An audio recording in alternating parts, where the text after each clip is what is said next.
Big boss Malayalam season 7 പുതിയ അപ്ഡേറ്റിലേക്ക് സ്വാഗതം. അങ്ങനെ വീണ്ടും ഒരു എവിക്ഷൻ നടന്നിരിക്കുകയാണ്. ഇനി 6 പേരായിരുന്നു ബിഗ് ബോസ് വീട്ടിലുണ്ടായിരുന്നത്.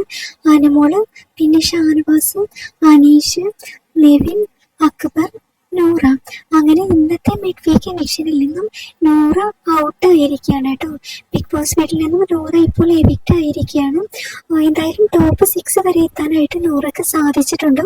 നല്ലൊരു മത്സരാർത്ഥിയായിരുന്നു, നല്ല സ്ട്രോങ് കണ്ടസ്റ്റൻസ് ആയിരുന്നു നൂറ. ടാസ്കുകളൊക്കെ വളരെ ഗംഭീരമായിട്ട് ചെയ്യാൻ സാധിക്കുന്ന മത്സരാർത്ഥി തന്നെയായിരുന്നു കേട്ടോ. പോകുന്ന സമയത്ത് അനുമോളെയും അതുപോലെ നെവിനെയും ഒക്കെ കെട്ടിപ്പിടിച്ച് കരയുന്നുണ്ട്.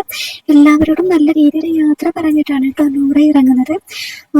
ഇതിന് തൊട്ട് മുമ്പ് തന്നെ നമ്മുടെ ആതിര മിനിയാണ് എവിക്റ്റ് ആയിട്ടുണ്ടായിരുന്നു. എന്തായാലും നൂറയ്ക്ക് എന്താണ് സംഭവിച്ചത് എന്നറിയില്ല. ടോപ്പ് 5 ഡിസേർവിംഗ് ആയിട്ടുള്ളൊരു മത്സരാർത്ഥിയായിരുന്നു കേട്ടോ നൂറ. സ്ട്രോങ് കണ്ടസ്റ്റൻസ് തന്നെയായിരുന്നു.